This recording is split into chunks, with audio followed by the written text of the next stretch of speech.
Hello everyone from Geneva, WHO headquarters, and welcome to all journalists watching us online and all those watching us on our social media platforms. Today, as we have announced last evening and also this afternoon, we are having a virtual launch of a landmark collaboration to accelerate the development, production and equitable distribution of vaccines, diagnostics and therapeutics for COVID-19.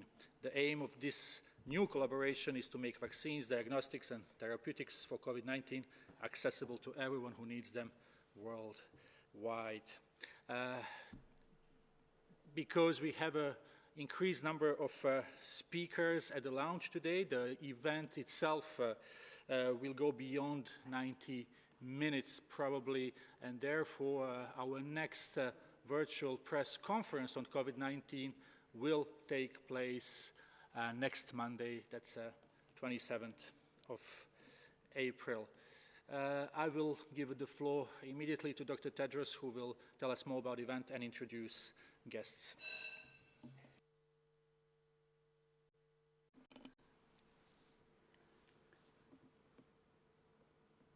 Your Excellencies, good morning, good afternoon, and good evening. The COVID-19 pandemic is an unprecedented global crisis that has been met with an unprecedented global response. Research and development have played a central role. Since January, WHO has been working with thousands of researchers all over the world to accelerate and track vaccine development, from developing animal models to clinical trial designs and everything in between. We have also developed diagnostics that are being used all over the world. And we're coordinating a global trial on the safety and efficacy of 4 therapeutics against COVID-19. The world needs these tools, and it needs them fast. Past experience has taught us that even when tools are available, they have not been equally available to all. We cannot allow that to happen. Today, WHO is proud to be uniting with many partners to launch the Access to COVID-19 Tools Accelerator, or the ACT Accelerator. This is a landmark collaboration to accelerate the development, production, and equitable distribution of vaccines, diagnostics, and therapeutics for COVID-19. Our shared commitment is to ensure all people have access to all the tools to defeat COVID-19. The ACT Accelerator brings together the combined power of several organizations to work with speed and scale. Each of us are doing great work, but we cannot work alone. We're coming together to work in new ways to identify challenges and solutions together.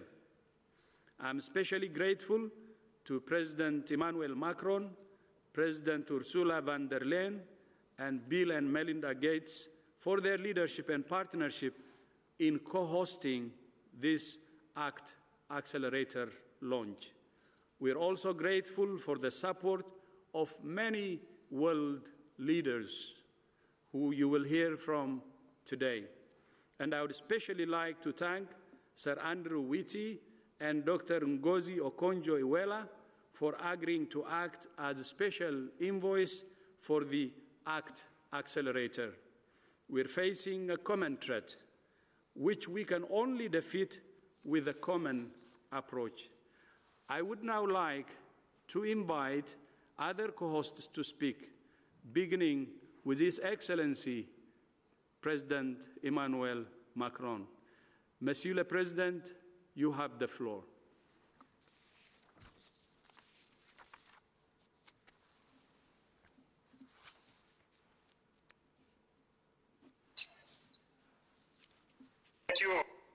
Thank you, Pedro, my my friend.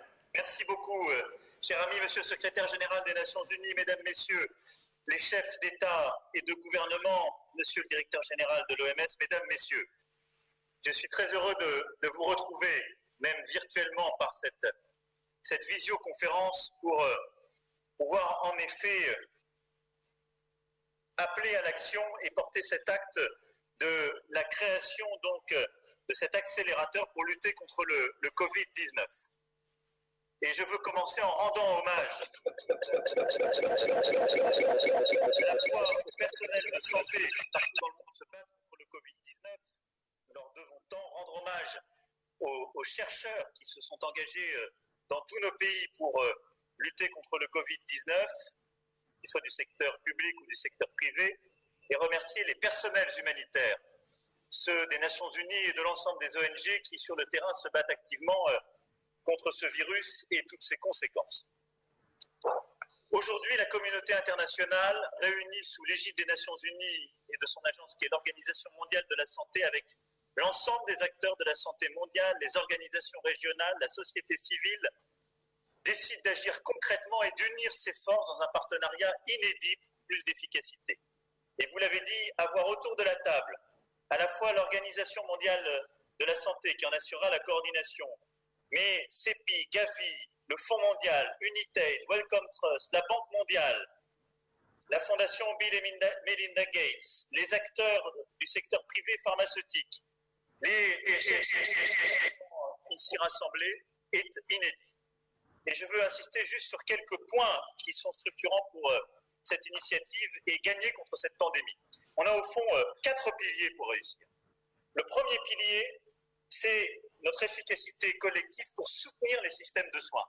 Je vois mon ami Cyril Ramaphosa autour de cette visioconférence. On a eu l'occasion d'échanger compte tenu de son rôle et son leadership dans le cadre de l'Union africaine. Si on veut gagner contre ce virus, on doit soutenir tous les systèmes, et en particulier les systèmes primaires de soins, pour lutter contre toutes les pandémies, et en particulier le Covid-19. Et tout ce qu'on fera contre le Covid-19 ne pourra être efficace si on n'a pas cet appui, ce soutien. C'est le rôle de l'OMS, de beaucoup aussi des fonds sectoriels que j'ai cités, parce que l'inégalité entre nos pays se construit dès ce moment-là, dans l'inégalité entre nos systèmes de soins. Et donc je pense que cette initiative, en ce qu'elle permettra d'aider les pays les plus vulnérables pour justement renforcer leur système de soins, permettre d'aller soigner y compris les communautés les plus vulnérables, parfois avec les personnels humanitaires, mais aussi de renforcer le système hospitalier et le système de soins, est indispensable. Le deuxième pilier de notre initiative, ce sont les tests, le diagnostic. L'OMS l'a dit depuis plusieurs semaines, on a tous ce défi dans nos pays qui est évidemment de développer le système de tests. Il faut qu'on le rende accessible dans tous les pays du monde, y compris les pays qui sont les plus fragiles, y compris les pays les plus vulnérables. Et donc, sur ce sujet-là, c'est un défi aussi que cette initiative va permettre de porter. Et il y a un grand savoir-faire de plusieurs fonds verticaux qui sont mobilisés avec nous dans leur accès justement à la société civile, à plusieurs communautés, aux communautés les plus vulnérables, qui est indispensable. Le troisième sujet, ce sera l'accès au traitement. Beaucoup de nos chercheurs, de notre personnel soignant sont en train de coopérer. Nous le faisons en Europe, mais c'est vrai partout dans le monde, pour avoir des traitements cliniques, des essais multiples que nous sommes en train d'essayer de développer pour lutter contre l'action du virus, pour lutter contre les réactions inflammatoires, pour permettre de mieux résister au moment où les situations arrivent aux urgences. Il faut que ces traitements, nous puissions investir pour les accélérer, les développer, mais aussi en permettre l'accès dans le monde. Et ça, c'est un élément essentiel que cette initiative permettra de. Et puis, le quatrième axe, c'est évidemment celui des vaccins. Il y a beaucoup d'attentes, et je crois que ce que nous sommes en train de faire, c'est aussi de permettre d'écraser à la fois le temps et l'espace. C'est-à-dire qu'en décidant d'investir, et il y a toute l'expertise du CEPI, des grandes pharma derrière ce sujet, mais en investissant sur plusieurs solutions, plusieurs familles, d'écraser l'échelle de temps en se disant on commence à aller beaucoup plus vite parce qu'on met plus d'argent, parce qu'on investit sur différentes familles, on commence à manufacturer plus vite pour avoir un accès aux solutions qui marcheront plus rapidement, mais aussi on écrase l'espace parce qu'il est inexplicable et inexcusable face à un tel vaccin de dire c'est dans le pays où ce sera inventé, c'est dans le pays où la pharma aura investi que ce vaccin pourra être accessible. Il faut qu'au moment où on arrive à gagner ce combat, le plus rapidement possible, partout, le vaccin soit accessible à toutes les populations. Et donc, je crois que l'initiative qui est ainsi conduite par nous tous, c'est celle qui permettra de rendre accessible dans toutes les géographies, dans tous les pays, y compris les plus vulnérables, ce vaccin, parce que c'est aussi ce qui nous permettra de retrouver le plus vite possible une vie normale. Les scientifiques sont ceux qui nous diront beaucoup mieux que moi la bonne échelle de temps. On a envie de bousculer toutes les frontières.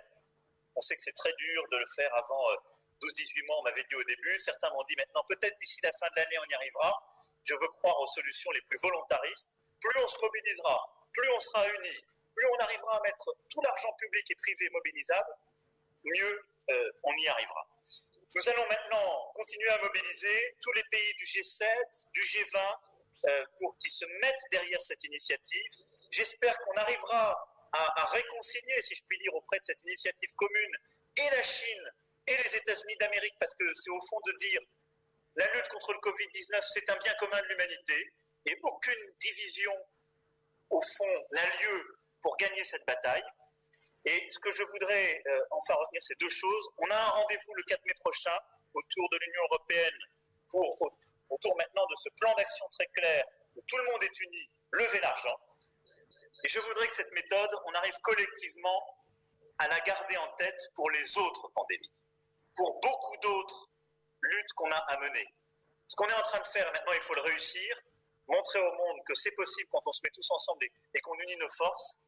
Et je rêve qu'ensuite on arrive à avoir une telle énergie, une telle unité aussi vite pour lutter encore plus efficacement contre la tuberculose, le paludisme, le VIH et aussi beaucoup d'autres pandémies qui peut-être ont touché beaucoup plus que d'autres les pays les plus vulnérables, mais qui justifient d'aller encore plus fort, plus loin, tous ensemble. Donc merci Dr Tedros de nous réunir, merci au rôle que joue l'OMS et merci à tous les fonds, les pays, les acteurs aussi, fondations et acteurs du secteur privé d'être là aujourd'hui pour qu'on réussisse cette bataille contre le Covid-19, mais aussi cette percée que nous sommes en train de faire collectivement.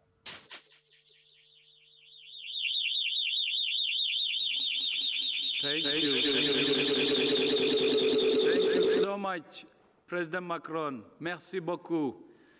And our other co-host is the European Commission, and I call upon Dr. Ursula von der Leyen to make her speech. Dr. Ursula von der Leyen, the President of the European Commission. You have the floor, Madam. Out of sharing the screen today with our partners worldwide to deliver a message of hope. Hope that we can defeat coronavirus together and that we can go back to our normal lives sooner rather than later. And I warmly welcome today's call for global action, and we are ready to respond. Indeed, in just 10 days, on the 4th of May, we will launch a global pledging effort. On that day, we will also announce next milestones of a global campaign. This campaign is to kick off an ongoing rolling replenishment. The aim is to raise 7.5 billion euros to ramp up work on prevention, diagnostics, and treatment. And this is a first step only, but more will be needed in the future. Because beating coronavirus will require sustained actions on many fronts. We need to develop a vaccine. We need to produce it and to deploy it in every single corner of the world and make it available at affordable prices. This vaccine will be our universal common good. And I want to invite everyone, governments, business leaders, philanthropists, artists, and citizens to raise awareness about the pledging effort and to help us create a united front against coronavirus. The European Union will spare no effort to help the world come together against coronavirus, because united, we will make history with a global response to the global pandemic. Thank you so much, Dr. President von der Leyen. United, we will defeat this pandemic, this virus. Now the next speaker will be the co-chair of Bill and Melinda Gates Foundation, Mrs. Melinda Gates. You have the floor.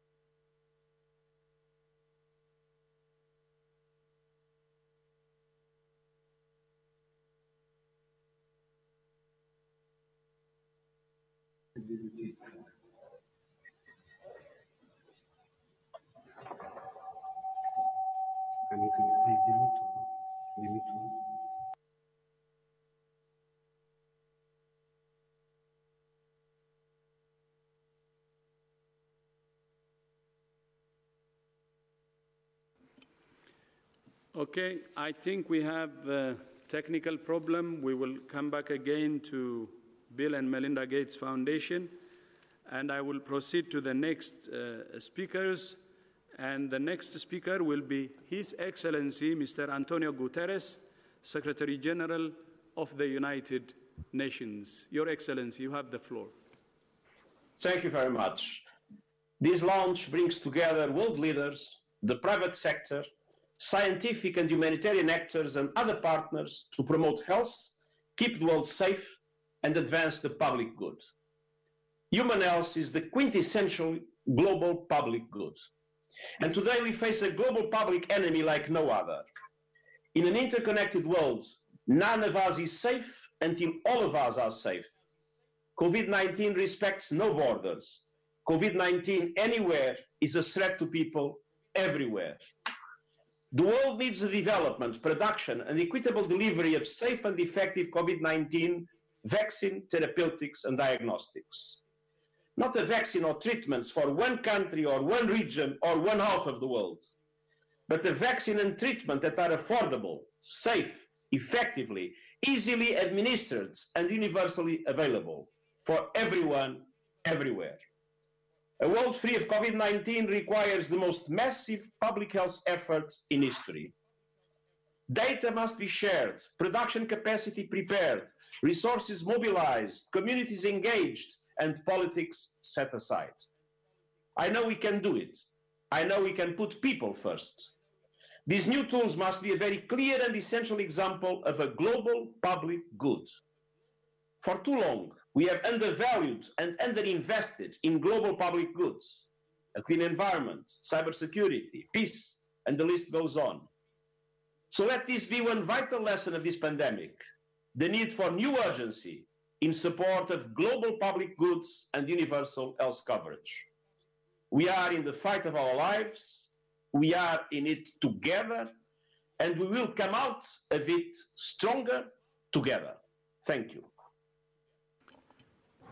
Thank you. Thank you so much, Secretary General. Thank you so much for your leadership. And now I move to my own continent, Africa, and I would like to invite His Excellency, President Cyril Ramaphosa, President of the Republic of South Africa and the Chairperson of the African Union. Your Excellency, you have the floor. Thank you very much, Dr. Tedros. I take this opportunity to congratulate the World Health Organization on the launch of this landmark global collaboration that brings together world leaders, health scientists, and business leaders. And I wish to commend the WHO for the excellent stewardship in the fight against COVID-19, and also want to single you out for the leadership that you are providing, Dr. Tedros. We are delighted with the work that you continue to do, and we want to pledge our support. The severe consequences of this pandemic will be experienced by all countries around the world for some time to come. I appreciate the timely launch of this collaboration, as now more than ever, the world needs solidarity and cooperation to mobilize and guide all efforts and drive delivery towards equitable access to new COVID-19 diagnostics, therapeutics, and vaccines. The WHO has been instrumental in supporting African governments with early detection of the pandemic, the training of health workers on the continent, and also in strengthening surveillance in communities, including working with a network of experts to address the containment and prevention of the pandemic. Many of us will know that Africa is extremely vulnerable to the ravages of this virus and is in need of every possible support and assistance. As Africa, we are pleased to be part of the global effort that we are all involved in to tackle this pandemic. For its part, the African Union is handling the epidemic through its Africa Center for Disease Control and Prevention, which is guiding the continent, working together with the WHO. We have also initiated a COVID-19 response fund to direct resources to bolster the continent's response. So for us, it is really a joy to be part of this effort to raise resources in order for all of us to get engaged in fighting against this pandemic.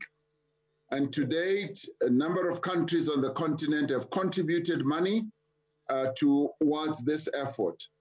All our efforts should complement each other. We see this launch as an important milestone to galvanize global support and to help accelerate the work that the WHO is doing. I want to conclude by saying Africa stands ready to provide the necessary support to the work that is being done and to this effort and to the WHO and to its leadership in Dr. Tedros. So I take the opportunity now to call upon the international community for the sake of all humanity to continue to support in fighting against this invincible enemy. So we're really delighted to be part of this collaboration, and thank you very much for making us part of this. Thank you, Tedros. Thank you very much, President Macron. Thank you very much to the Secretary General of the UN as well.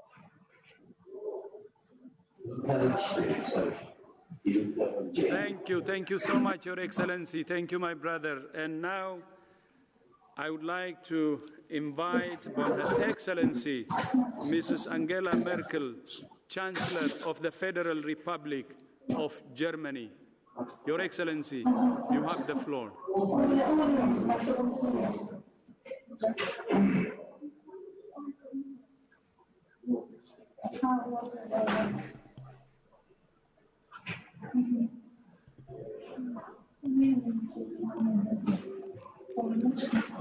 We're having some technical issues. Can we just invite anyone who may be unmuted to mute? Yes. Thank you.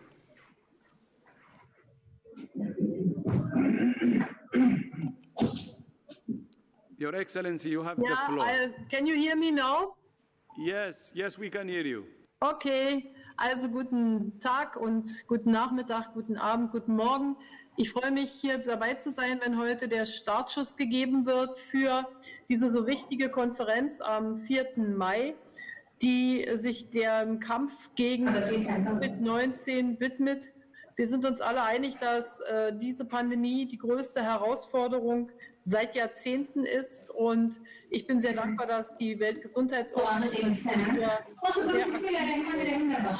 ich freue mich, dass die globalen internationalen Gesundheitsakteure sich zusammengeschlossen haben und ganz im Sinne des Sustainable Development Goals Nummer 3 der Gesundheit hier eine Initiative ergriffen haben. Wir werden dieses Virus nur besiegen, wenn wir unsere Kräfte bündeln und eine schlagkräftige Allianz bilden.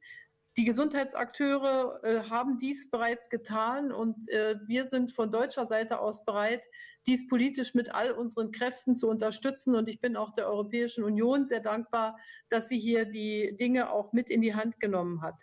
zentral. Und wir wissen alle, dass wir mit der Pandemie leben müssen, bis wir einen Impfstoff gefunden haben. Zentral ist also die Entwicklung eines solchen Impfstoffs, natürlich auch von Therapeutika und natürlich auch von Diagnosemethoden. Und ich stimme dem UN-Generalsekretär zu, es handelt sich hier um ein globales öffentliches Gut, diesen Impfstoff zu produzieren und dann ihn auch in alle Teile der Welt zu verteilen. Das wird eine große Kraftanstrengung sein, wenn wir einmal einen solchen Impfstoff haben. Und deshalb unterstützen wir mit ganzer Kraft die Konferenz am 4. Mai.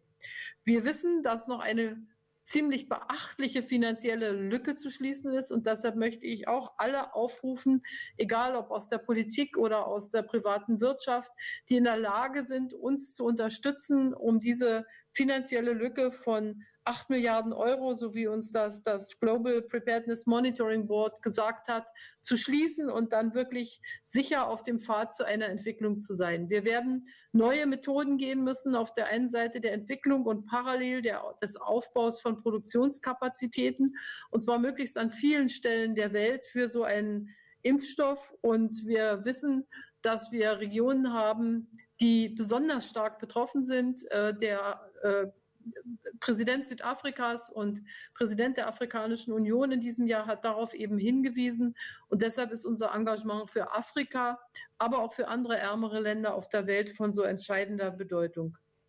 Ich begrüße also, dass heute sozusagen der Startschuss gegeben wird. Deutschland wird sich mit einem substanziellen Beitrag an dieser Konferenz beteiligen. Und ich rufe alle auf, dieses so große globale Ziel mit zu unterstützen. Es zeigt sich hier, ob wir wirklich miteinander zusammenarbeiten können zum Wohle vieler, vieler Millionen Menschen. Und ich begrüße alle, die hier mitmachen und werde auch weiter dafür werben, dass wir möglichst viele Akteure für den 4. Mai dann in wenigen Tagen finden. Herzlichen Dank, Tedros, dass du heute die Initiative ergriffen hast. Herzlichen Dank, Emanuel. Herzlichen Dank, Ursula und Melinda Gates für diese Initiative. Wir werden als Co-Hosts dann mit dabei sein am 4. Mai.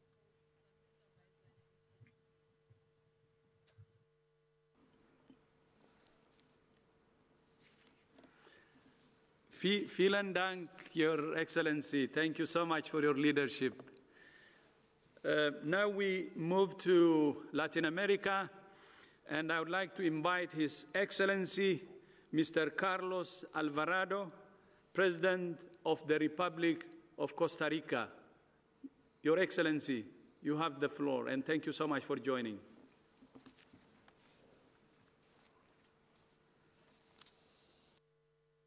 Thank you very much, Dr. Tedros. Good afternoon y buenos días acá desde Costa Rica.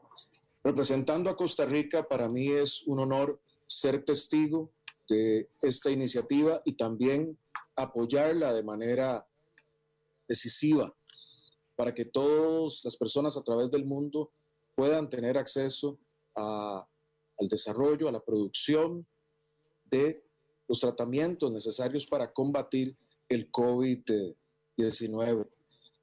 El COVID-19 tiene una particularidad que no distingue si un país es grande, si es pequeño, no distingue si un país es rico, de renta media o pobre. De igual forma, la reacción global no debe hacer distinciones, sino debe ser absolutamente solidaria y del humanismo más profundo en este momento de la historia. Costa Rica respalda profundamente el multilateralismo y hoy que más que nunca lo necesitamos. Por eso para nosotros es un honor estar aquí y ver hacia futuro esa posibilidad de que las vacunas, los tratamientos y toda la materia de testeo masivo esté disponible para todas las personas alrededor del mundo. El pasado 23 de marzo enviamos una nota al doctor Tedros para que hiciéramos una iniciativa junta común para construir un pool, un repositorio de patentes para poder poner a disposición de toda la humanidad la tecnología que apoye esta batalla contra el COVID-19. Puedo informar que hemos avanzado en ese trabajo y previo a la Asamblea Mundial de la Salud queremos compartir esto. Hoy para Costa Rica es un honor apoyar de manera decisiva este Act of Acceleration. Tengamos en mente que esto es un ejemplo y que los ciudadanos del mundo miran a nuestros líderes en este momento a espera de acción. Así como se está actuando en el campo de la salud el día de hoy, tiene que ser un ejemplo para que también actuemos en otros campos, como las finanzas de todos los países alrededor del mundo, pues esta situación pone mucho estrés a nuestras haciendas públicas. Felicitar a todos los co-hosts que lanzan esta iniciativa y desde Costa Rica todo nuestro apoyo y enviarles un caluroso saludo a la distancia. Venceremos el COVID juntas y juntos. Gracias, Dr. Tedros, my brother.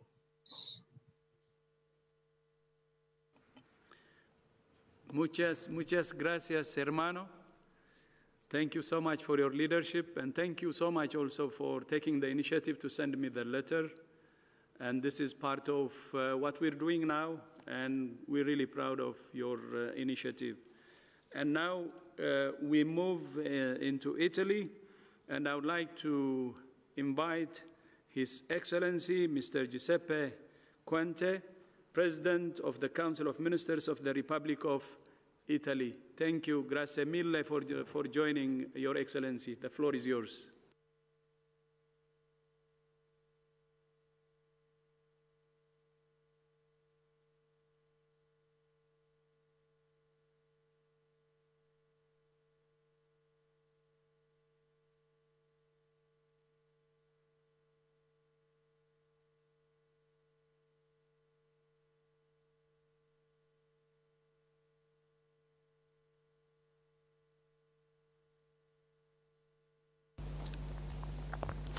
Mr. Secretary General, Mr. Director General, dear friends, as you all know, Italy has been, since the beginning, at the front line of this fight against COVID-19. We have learned on our skin many lessons. First of all, that the virus has no borders. This is why we have immediately promoted international cooperation. Foreign Minister Di Maio has actively campaigned for an international vaccination alliance in an international fora, and we are grateful to the World Health Organization and other partners for having taken forward our appeal. We are proud to be part of this global alliance. I would like to dedicate its launch to those who lost their lives in the fight against COVID-19 and to those who are still struggling. A special thought goes to our true heroes, doctors, nurses, and health workers. Their sacrifice will not go in vain. While we are all still coping with the dramatic impact of the pandemic, there is one thing that we understand well. Finding and distributing the vaccine is the only way to win this battle. Let me commend the many researchers and institutions that are working to make this happen, showing that scientific progress is a shared wealth. As a leader, though, it's our responsibility to support their work by promoting good governance, transparency, mutual accountability, in order to ensure universal, equitable, and accelerated access to the vaccine and treatments. I'm confident that our alliance will grow in the spirit of effective multilateralism, putting together our best brains and resources in the interest of the entire mankind. The Italian government is sparing no efforts to protect its people and gradually restart its social and economic engine. Also, you can be sure that Italy will keep up to its tradition of global solidarity. We will stand by our partners in this common endeavor, and you can count on Italy. Together, we'll make it. Thank you very much. Together, we will make it. Thank you, very much. Grazie mille, Your Excellency. Now, I would like to invite His Excellency, Mr. Moussa Faki Mohammed, Chairperson of the African Union Commission. Your Excellency and my brother Moussa, please, you have the floor.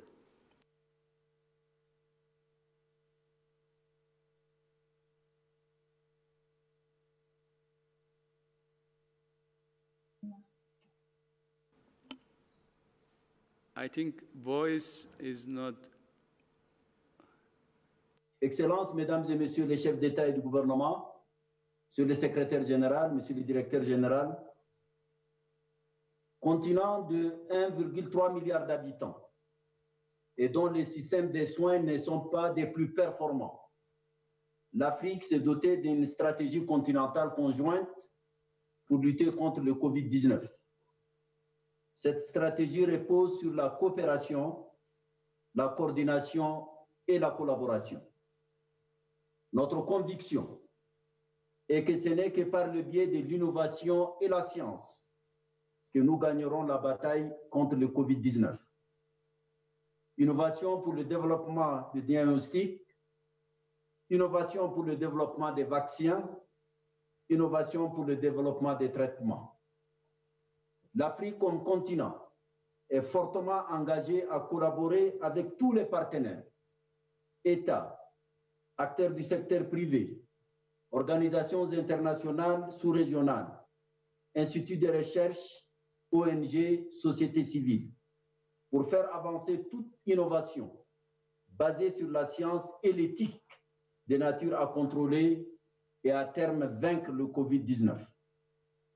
L'Afrique participera et collaborera à travers son instrument qui est Africa CDC à tous les efforts garantissant un accès à temps opportun et de façon équitable. J'insiste sur le mot équitable au niveau diagnostic et plus tard au vaccin et au traitement. En écrasant le temps et l'espace, pour reprendre la formule du président Macron, c'est absolument essentiel. L'Afrique encourage vivement tout le monde à financer cette œuvre salvatrice. Montrons-nous tous à la hauteur de la responsabilité qui est la nôtre. Il y va de la survie de l'humanité tout entière. Le jeu vaut plus que la chandelle. Je vous remercie.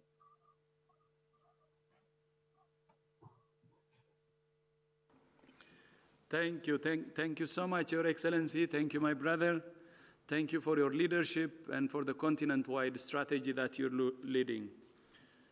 Now we move into Saudi Arabia, and I would like to invite His Excellency, Mr. Mohammed bin Abdullah Al Jaddan, the Kingdom of Saudi Arabia, G20 Presidency.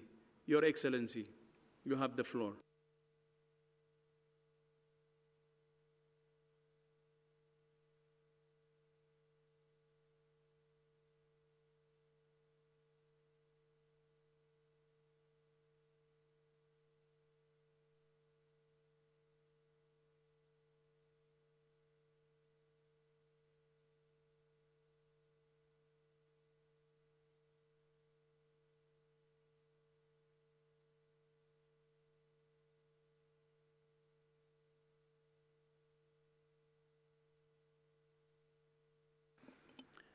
Okay, I think we have a technical problem. Can you hear me, Your Excellency?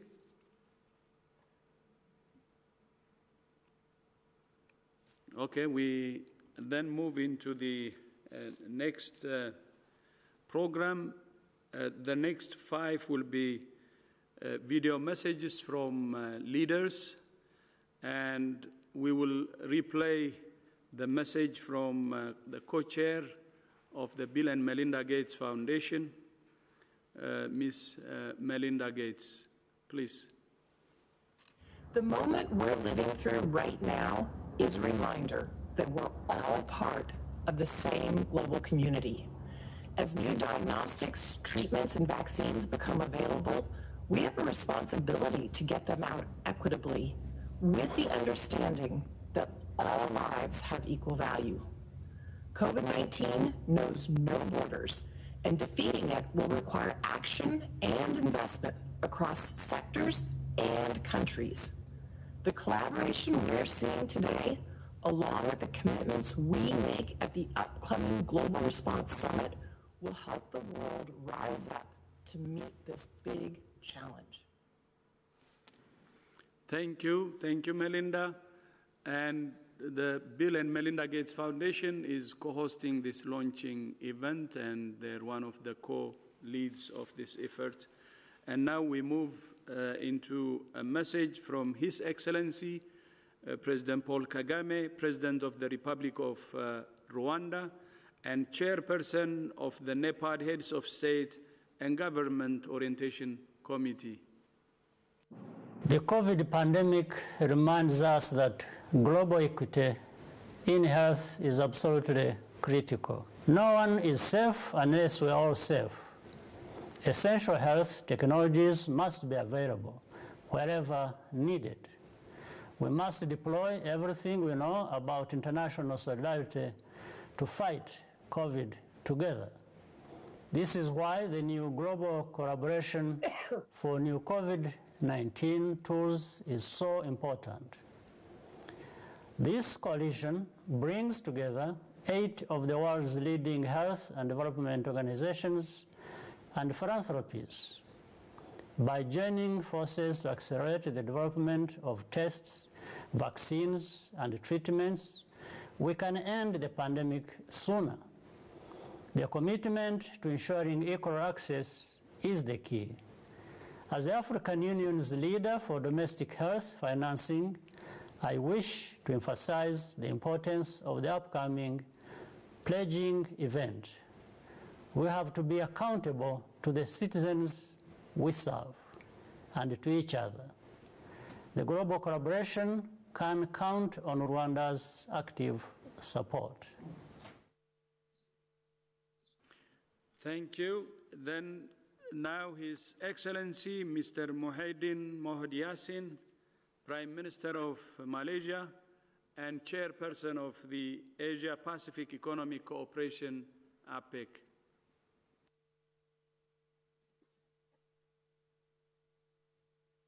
Good morning, my fellow heads of states and government, Madame Ursula von der Leyen, President of the European Commission, UN Secretary General, Mr. Antonio Guterres, and WHO Director General, Dr. Tedros Ghebreyesus. I am honored to join this important global call.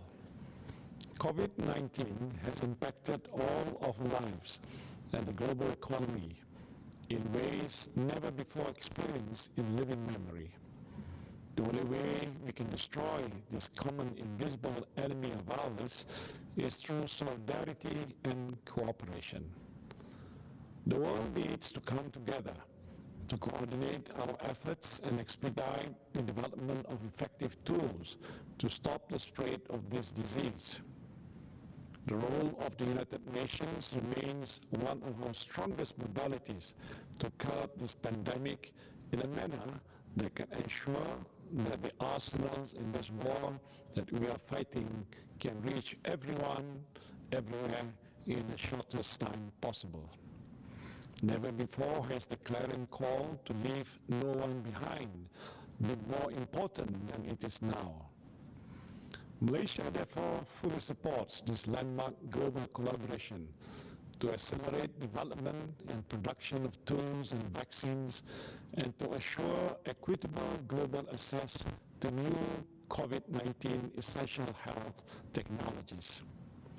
Malaysia is fully committed to being part of this time-bound effort and to take on the manufacturing of some of these tools and vaccines as they become available. And I urge leaders across the globe, donors, the private sector, and the scientific community to support this important effort to win this war against COVID-19. Thank you. Thank you. Now we go back to Riyadh. I think we're reconnected. Assalamu alaikum wa rahmatullahi wa barakatuh, Your Excellency, Mr. Mohammed bin Abdullah Al-Jadan, Kingdom of Saudi Arabia, the G20 President. Your Excellency, you have the floor. Thank you very much, and good afternoon and morning or evening, Your Excellencies. Let me begin by thanking the global health actors, Bill Melinda Gates Foundation, CB, Gavi, the Global Fund, UnitedAid, Wellcome Trust, the World Bank, and the WHO for launching this initiative. And I also wanted to thank WHO for taking the effort in hosting this important event. I would like also to thank every head of state, every other participant who's with us today and making the time to support this initiative. We are still faced with an extraordinary uncertainty about the depth and duration of this health crisis. And the world counts on us to come together and cooperate to face this global challenge. The Saudi G20 presidency took the lead and worked with its partners and relevant organizations to respond to the COVID-19 pandemic. The G20 will continue reinforcing the global cooperation on all fronts, and most importantly, in closing the immediate financing gap for the health sector. Today, the Saudi G20 presidency launched a page on its Saudi G20 website, the g20.org, to track contributions towards meeting the health financing gap of $8 billion, as outlined by the Global Preparedness Monitoring Board. As of today, about $2 billion have been pledged, which leaves about $6 billion of remaining gap. Saudi Arabia has already pledged $500 million to the relevant international organizations in the global health to support the global efforts. This contribution will support emergency and preparedness response, developing and deploying diagnostics, therapeutics, and vaccines, and contributing to ensuring sufficient supplies of protective equipment for health workers. It is critical to continue investing to accelerate development, production, and equitable global access to new COVID-19 essential health technologies. Therefore, we welcome and strongly support this initiative. But this is not enough. We might face a similar situation in the future, facing a virus that is deadly, disrupting the lives of people, and pushing nations to shut their borders and impose lockdowns. In order for us to deal with future pandemics effectively, we have to invest in strengthening our preparedness and response systems. That is why the G20 is working with the relevant international organizations to assess the gaps with a view to establishing a global initiative on pandemic preparedness and response, so that when we are, or our kids for that matter, face a similar situation in the future, we are better prepared to respond to it, saving people's lives, safeguarding their well-being, and it would be the smartest investment for us all to make today. Thank you very much. Shukran jazilan, Your Excellency, and Ramadan Kareem. Thank you for your leadership. Thank you. And now we move into having our messages from our leaders, and the next will be Her Excellency Ms. Erna Solberg, Prime Minister of Norway. People and governments across the world are now asking the same urgent questions. How can we test enough people for COVID-19 infection? How can we give better and more effective treatment to those who are ill? And how can we secure fair distribution of vaccines when available? With the launch of this global collaboration, we have a unique opportunity to answer these questions. By committing to working together, we can accelerate development and production of diagnostics, treatments, and vaccines against COVID-19. And we must commit to a system of fair global access, because as long as the virus is active somewhere, we are at risk everywhere. Norway supports this unique collaboration. I encourage all others to do the same. In the fight against the coronavirus, we must leave no one behind.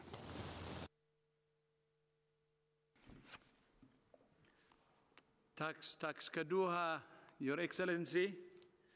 And next we will move to Spain and His Excellency, a message from His Excellency, Mr. Pedro Sanchez, Prime Minister of Spain.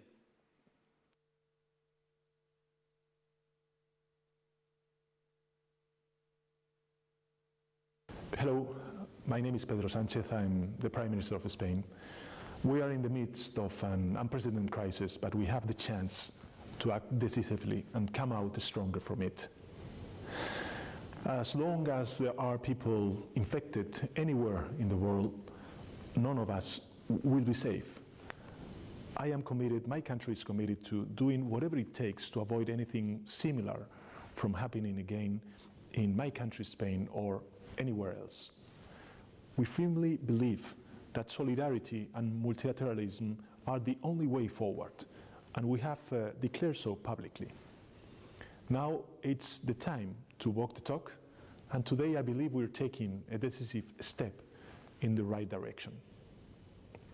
Spain, my country, is firmly committed to the leadership of the United Nations and to the central role of the World Health Organization in dealing with the global efforts to fight the pandemic and its impacts on people and prosperity. Going forward, we must strengthen the multilateral architecture and enable it to respond faster and more effectively. In order to counter COVID-19, we need vaccines, effective treatments, and fast and reliable tests. We need them soon. And most importantly, everybody needs them. Everybody needs them. It is imperative to develop the capacity to produce and distribute them at a scale and at affordable prices. They must be accessible to everyone and every country in the world. In the fight against COVID-19, no one should be left behind. We must move away from fragmented individual efforts towards a collaborative approach. The magnitude of investment needed, the risks attached, the fear from regulatory and market change are all real obstacles in the quest for a vaccine. No private company, no government, no country alone can escape them. Partnerships are the only solution. Today, we're calling for action. Together, we can find the tools needed to address the crisis faster and better. Spain, my country, stands with you, my dear friends. You can count on our full support. Thank you very much. Muchas gracias. Muchas gracias, Your Excellency. Now, a message from His Excellency, Mr. Dominic Raab, Secretary of State of Foreign Affairs and Commonwealth Affairs, United Kingdom of Great Britain and Northern Ireland. I would like to use this opportunity to appreciate my friend, Prime Minister Boris Johnson. He has been very, very keen on this initiative from the start and following up even while he was still unwell. And I would like to express my great respect and appreciation for his commitment to this initiative. And I hope he is now proud that it has reached this level and the whole world is behind this initiative. Thank you, Boris. And please, next message. Let me start by thanking the World Health Organization and Dr. Tedros for convening this event. The Prime Minister asked me to convey that today's announcements have his full support. Now, we all know that COVID-19 is the biggest global threat the world has faced in a generation. For our part, the UK is striving to tackle the effects of the virus at home whilst at the same time galvanising international action to drive the development of and fair access to a vaccine. The UK is one of the biggest donors to the international response. We have already pledged £744 million, and that includes £250 million of UK aid for the Coalition for Epidemic Preparedness Innovations to rapidly develop a coronavirus vaccine. We're supporting the University of Oxford and Imperial College London in their research to develop vaccines, contributing £42.5 million to support their work through clinical testing. And yesterday, the University of Oxford started phase 1 human safety trials. But as coronavirus has shown, in our interconnected world, diseases have no borders. And so it's only through coming together and collective solutions that we'll be able to defeat this virus.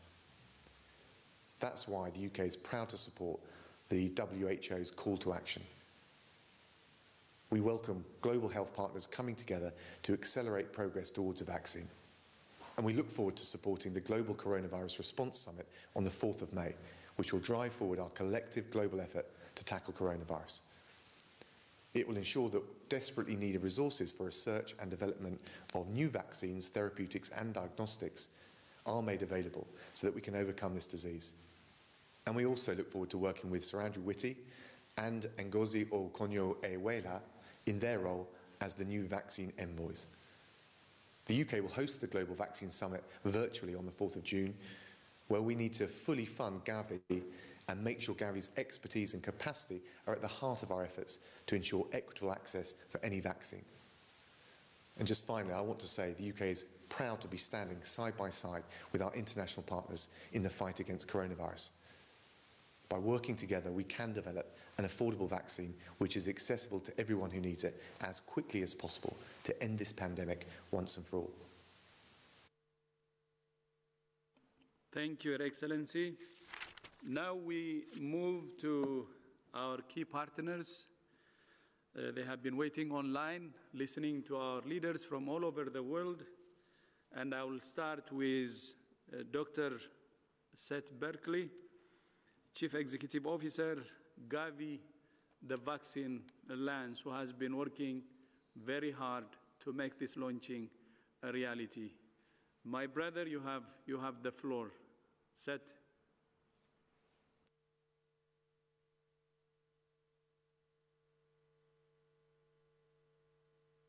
Thank you, Dr. Tedros, Excellencies, ladies and gentlemen. COVID-19 is truly a global problem and requires a global solution. To do so, we need the best science globally and to bring those solutions to all people.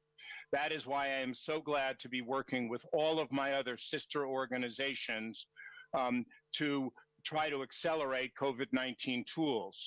As you know, Gavi, the Vaccine Alliance, currently helps vaccinate nearly half the world's children as part of its mission to save lives, reduce poverty, and protect the world against the threat of epidemics. We need other tools, but you will have heard it said that without a vaccine, we will never defeat this pandemic. This is likely true. And what this means is that we need to devise and deliver a vaccine program to get billions of doses out at a speed and scale never before contemplated, let alone achieved, the most rapid vaccine deployment in history. Gavi has a unique role to play in this global collaboration. With over 2 decades of experience at introducing nearly 500 new vaccines, we can help identify and prioritize the most suitable vaccines to make this momentous task possible and to scale up manufacturing at risk so that we have adequate supplies.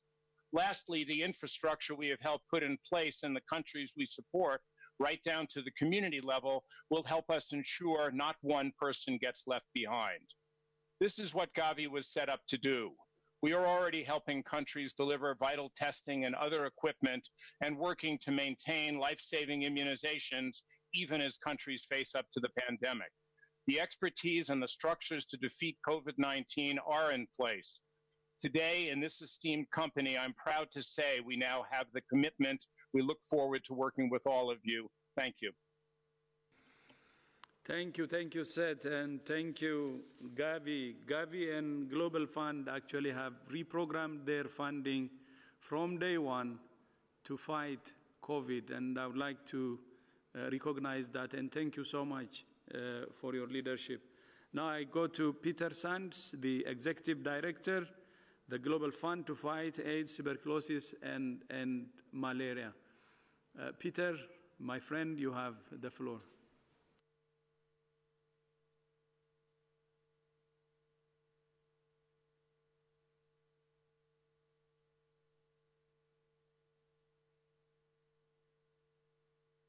Right.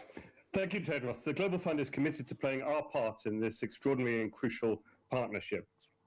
Given our role, we're focusing primarily on the deployment of life-saving therapeutics and diagnostics, strengthening the vital systems of health to deliver the services, and also acting to mitigate the potentially disastrous knock-on impact on HIV, TB, malaria, diseases that kill 2.7 million people a year, and where we risk surrendering the tremendous gains we've made in recent years.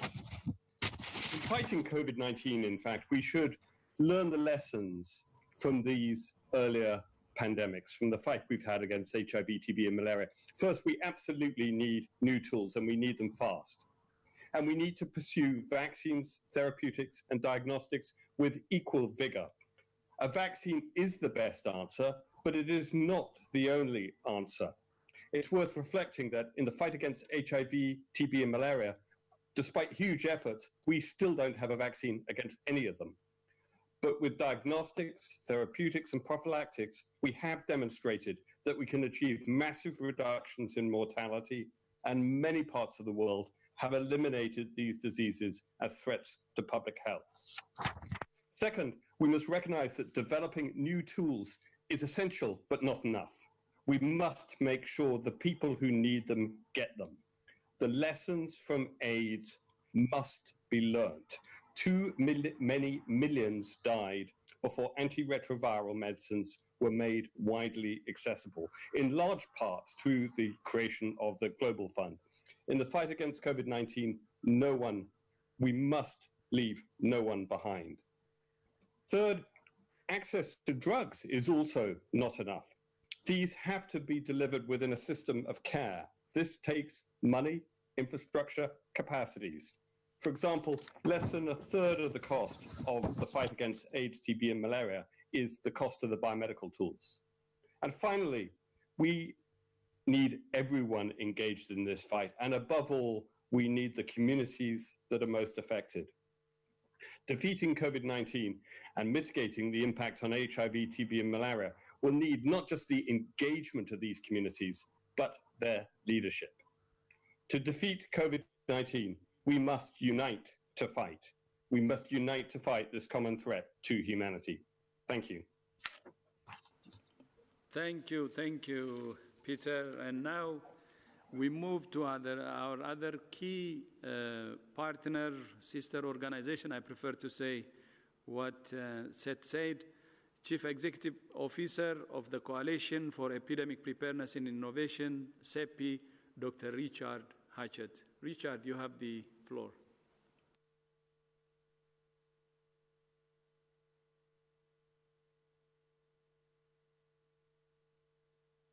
Thank you, Dr. Tedros.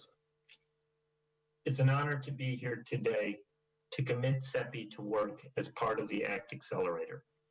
The establishment of the ACT Accelerator is a watershed moment in the world coming together to develop a global exit strategy from the COVID-19 pandemic. The challenge we face in medical, humanitarian, and economic terms is unprecedented. We can meet it only by bringing together the combined strengths of governments, multilateral institutions, the private sector, and civil society. Everyone must have access to the tools and countermeasures, including vaccines, that we will develop through the ACT Accelerator. Science and policy must align in their commitment to equity and justice. We cannot meet the ongoing threat of COVID-19 one country at a time. COVID-19 anywhere is a threat everywhere. Today, there is hope. By bringing together the collective strengths, resources, and expertise of the institutions that will contribute to the ACT Accelerator, we can end this pandemic together. CEPI is proud to be part of this global collaborative effort.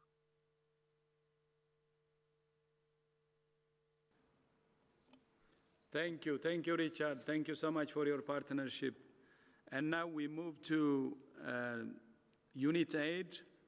The next speaker will be Executive Director of UNITAID, Mr. Felipe Donetan. Please, Felipe.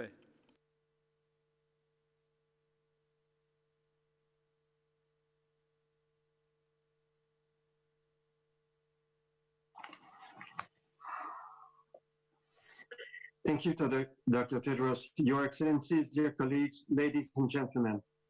These extraordinary times demand that the global health community stand in solidarity to find solutions to defeat and eliminate COVID-19. We also need to take care of people who were and still are under threat of other diseases. And just to pay attention, tomorrow is also the Malaria Day.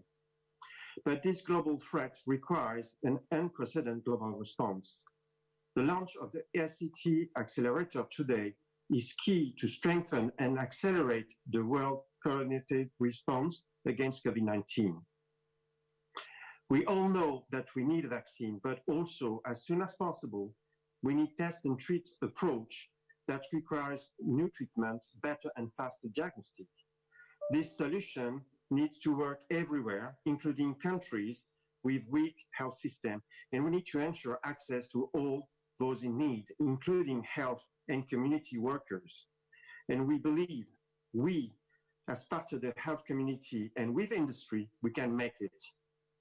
To succeed, we must rely on science and good R&D and ensure equitable and affordable access to this new tool. This is also the core activities of UNITE's mandate. This requires close collaboration with all partners in the response.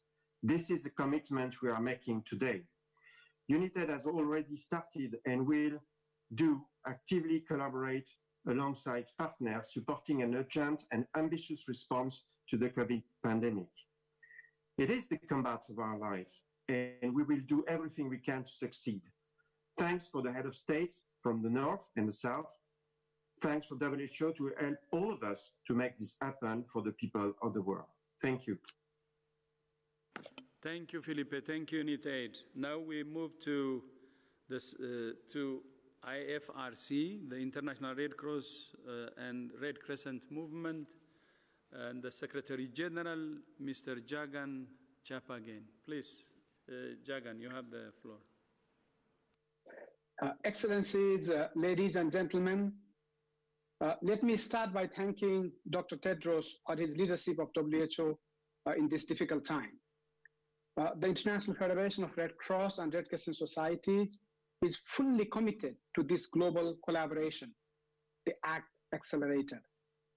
As the largest volunteer-based humanitarian network, we join the call to assure equitable global access to new COVID-19 essential health technologies, starting from the most vulnerable communities in difficult and fragile contexts.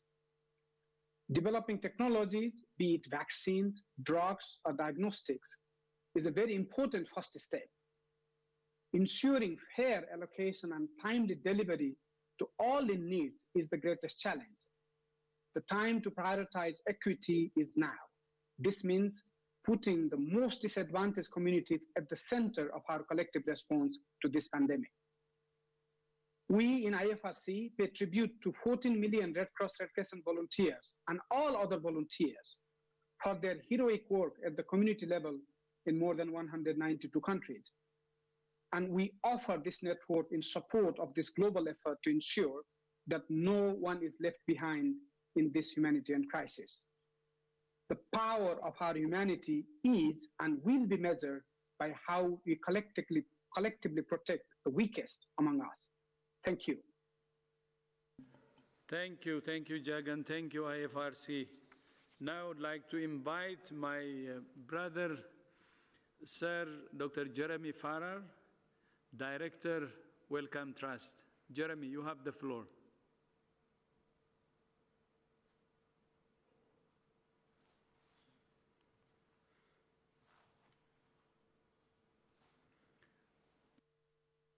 Dr. Tedros, Your Excellencies and colleagues from around the world, thank you very much for bringing us together.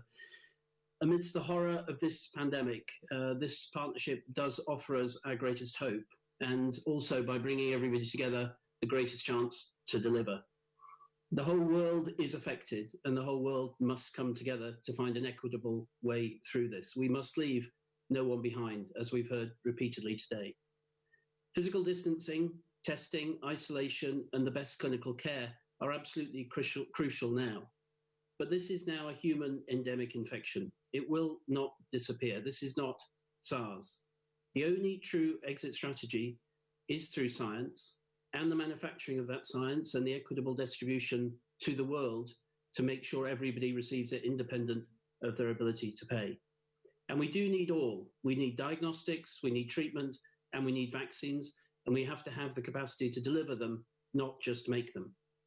This is what this unprecedented partnership can, and this is what this unprecedented partnership will deliver. Thank you to the inspirational comments and support from all the world leaders, to the WHO, to the global agencies, to citizens and to philanthropy, and also to the private sector who have come together under the coordination of the WHO in an unprecedented way to address an unprecedented crisis. A chance to end this pandemic through multilateralism.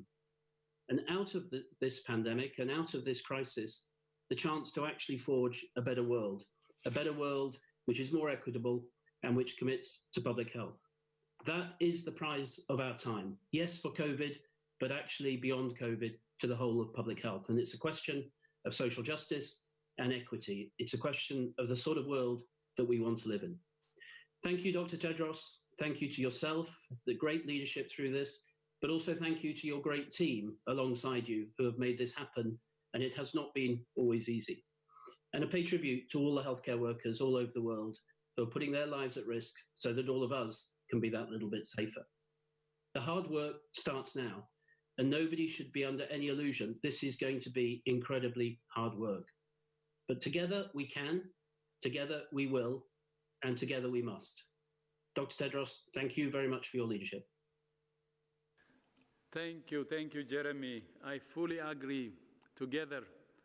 And I also would like to borrow your word, a better world out of this difficult situation. Thank you so much for reminding us that.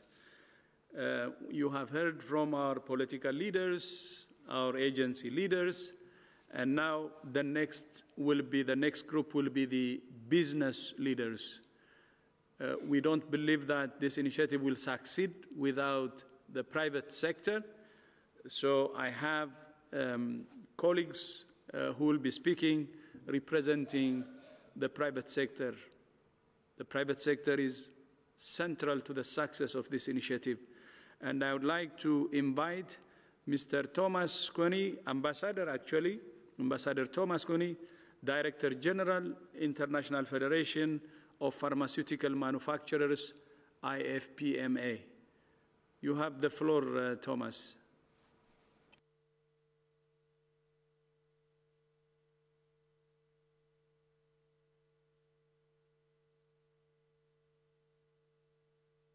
Now I'm unmuted. Thank you, Dr. Tedros. Biopharmaceutical industry is acutely aware of the enormous responsibility we have to patients and society to engage in unprecedented levels of collaboration to find a solution to COVID-19. We stand ready to bring to this partnership our unique knowledge and expertise in the discovery and development of medicines and vaccines, as well as our experience in building manufacturing capacity and distribution networks. Today, scientists in the public and private sector hold the keys to our common goal, the swift end of the COVID-19 pandemic. We are proud to be part of this landmark global partnership and are fully committed to its goal to accelerate development, production, and equitable global access to safe, effective, and affordable COVID-19 therapeutics and vaccines. In the fight against COVID-19, we must ensure that no one is left behind. We will only succeed in this journey together. Thank you, Dr. Tedros. Thank you so much, Thomas. And now we move to another colleague, Ms. Hanan Subol, Chair, the International Generic and Biosimilar Medicines Association. Madam, you have the floor. Tedros, Your Excellency, Alongside the need for the novel treatments to combat COVID-19, there is a tremendous need for existing medicines to treat infected patients. The global generic and biosimilar medicines industry, IGBA, is living up to its vision to improve access to those cost-effective quality medicines worldwide. We call on the global community and political leaders to support this landmark collaboration to ensure that every single patient around the globe is treated. Thank you. Thank you. Thank you so much indeed. And now the next speaker will be the president of the Developing Countries Vaccine Manufacturers Network, Mr. Sai Prasad.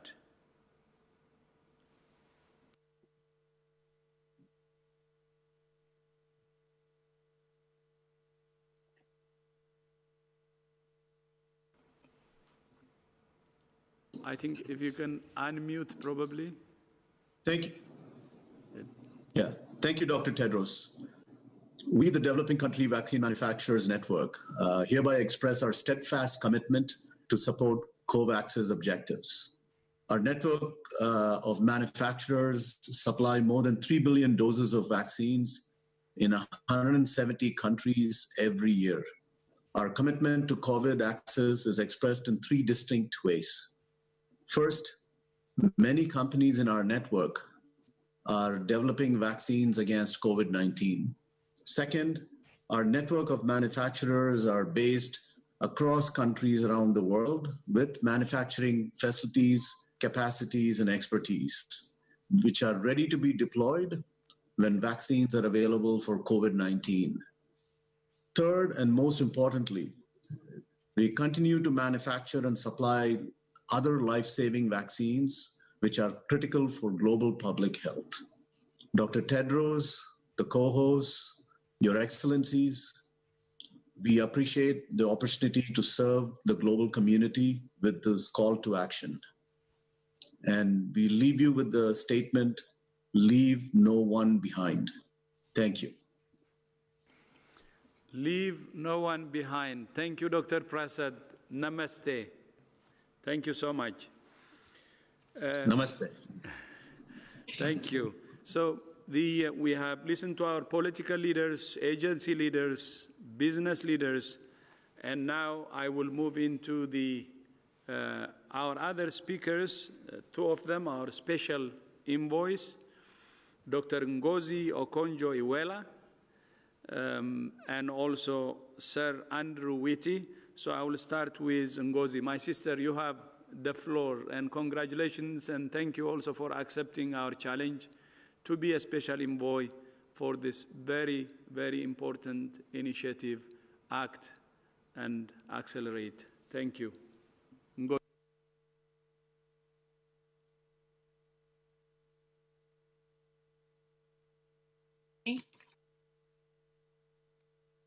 Can you hear me? Yes, we can hear you, please. Okay, thank you so much, Dr. Tedros. Thank you for your leadership under these difficult times. Thank you, Your Excellencies, for coming together on this global endeavor. I won't say much except to say it's an honor to accept this task, to serve the global common good, and to act as a bridge to the developing world, especially to my continent, Africa. Equity, access, and affordability are the key tenets of our efforts and should remain the key tenets. We must all come together and work to achieve all this. Thank you so much. Thank you, Ngozi. Thank you so much indeed. And Ngozi is also selected as special envoy by His Excellency President Cyril Ramaphosa to lead the COVID response event in Africa, and she will act as a bridge between Africa and this initiative, and that will be a very, very important role. So having said that, now I'll move to Sir Andrew Whitty, former CEO of GSK, and now our special envoy you have the floor, and thank you so much for accepting to really lead this effort. Thank you.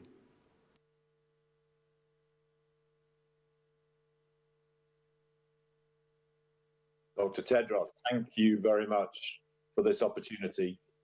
I'm humbled to have been asked to undertake this role to support this unprecedented coalition. And all I want to say simply today is I'm absolutely committed to working with all of the partners to build on all of the work that's been done already, to avoid duplicating work, to help catalyze the fantastic efforts that have already been undertaken, with a mission to achieve great equitable access to the various tools that we know we need to deal with this pandemic. Please count on me for open-minded, energetic support and engagement, and I simply ask in return for your support and collaboration in helping us to work forward to bring this to an end as quickly as possible. Thank you. Thank you so much, Sir Andrew Whitty. So we're coming to the end of our launch. Thank you so much to all our political leaders who have given your support and for your leadership. And thank you also to our agency leaders, to our business leaders, and also to our envoys. This is everybody's business, as you said, and we will do everything to make this initiative a success as partners. And I would also like to end this launch by reminding you that May 4th will be the pledging event that will be hosted by European Commission, and you have already heard from President Ursula von der Leyen and other participants of this launch, and we hope to see you all then on May 14 to make the pledging event a success. So thank you so much again from our side, and united we can defeat this virus, and we have to fight it in unison. Thank you so much again. May 4. Again, sorry, I think I said May 14. The pledging event is May 4. And let's join the European Commission and President Ursula von der Leyen to make this pledging event a success. May 4 is the date. Thank you. Thank you very much, Dr. Tedros, and thanks to all our guests. We will have a transcript available from this event in hopefully next couple of hours, because there were little audio issues with some of the speakers, so hopefully that will be helpful. We will be also sending you documents regarding this event, as well as other news from WHO regions and country offices. Next press conference on COVID-19 will be on Monday. Have a great weekend, everyone. Thank you.